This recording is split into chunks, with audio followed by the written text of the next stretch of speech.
The second half of an NA4 doubleheader at Centennial Stadium in Victoria. Eric Wilson opens the scoring from a well-timed Craig Culpin pass. Fairhurst converts 7-0 to the West.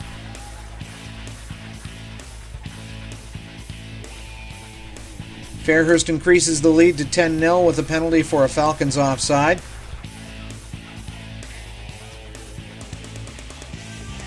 Now look at the great work by flanker Jarvis Albury, finding some space. A couple of phases later, the ball gets out wide to wing Brian Bernard. 10-7 for the West.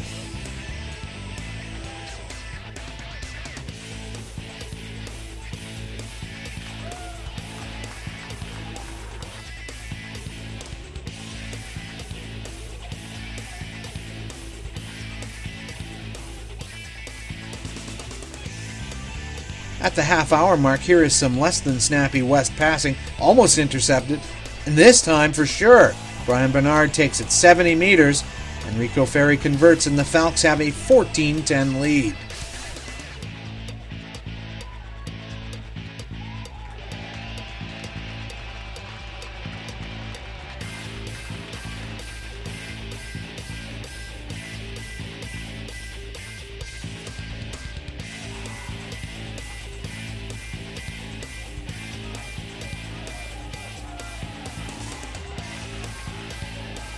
The Falcons threatening again.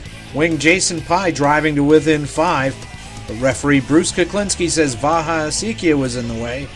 Penalty to Canada West. Falcons coach Jim Love can't believe it. Just before the break, it is Culpin scoring his second NA4 try of the tournament to nudge his side into a 17-14 lead.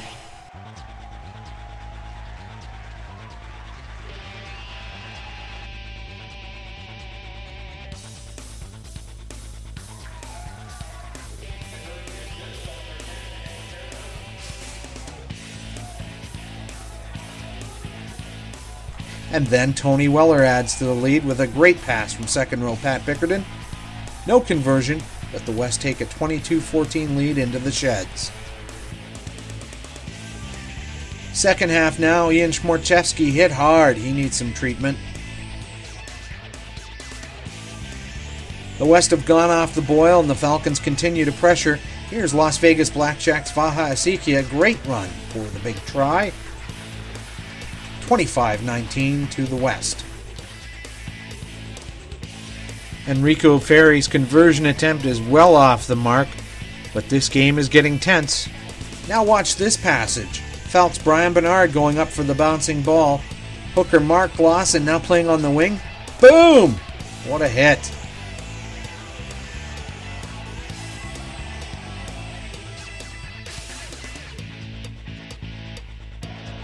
Bruce Kuklinski blows the whistle, says Lawson didn't attempt to wrap, but the hit fires up the pro-West crowd. 2 minutes to go. It is Hooker and captain Patrick Bell going over in the right corner, setting the table for the potential win. Ferry's kicking, however, has gone cold in the second frame. He misses the chance for the victory.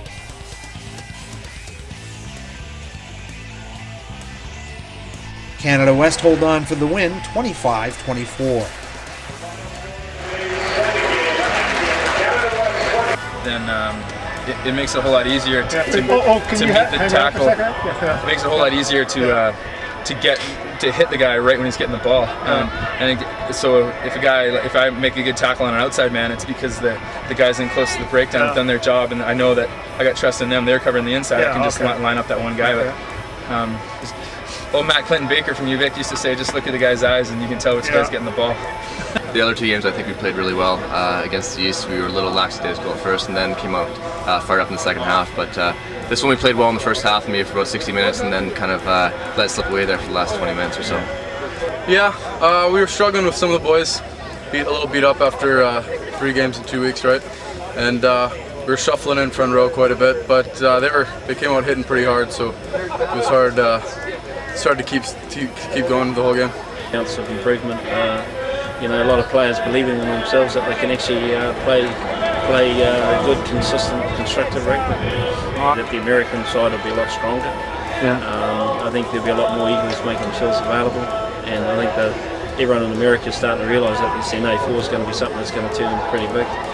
You know, we weren't given too much of a chance coming into the competition, but I think that was just because we don't have that much exposure down there, and now people know what to expect from us, and we can only get better. I mean, we've got a great bunch of guys, a lot of talent down there, so we're looking to just improve upon this. The West finish in first with 11 points and a 2-0-1 record. The Falcons are in third, sharing 7 points with Canada East, and will likely only get stronger for the Ohio leg in July.